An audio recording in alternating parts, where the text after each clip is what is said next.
Just read Surah Al-Hujurat.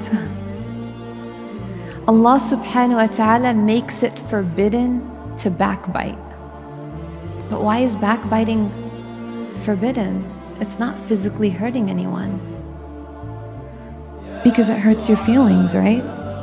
If you walk into a room and you found out that the people there were just talking about you behind your back, doesn't that hurt? It does.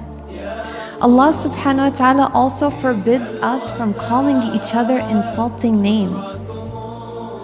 Allah subhanahu wa ta'ala also forbids us from making fun of each other. Why? Because that hurts our feelings.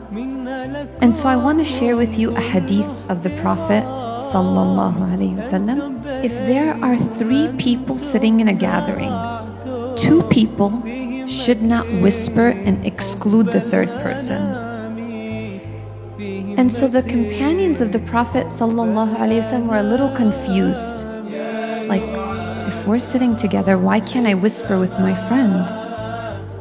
And so the Prophet sallallahu alaihi wasallam said, because if you do that, you're gonna hurt the other person's feelings. So the Prophet sallallahu alaihi wasallam said that we're not allowed to hurt each other's feelings.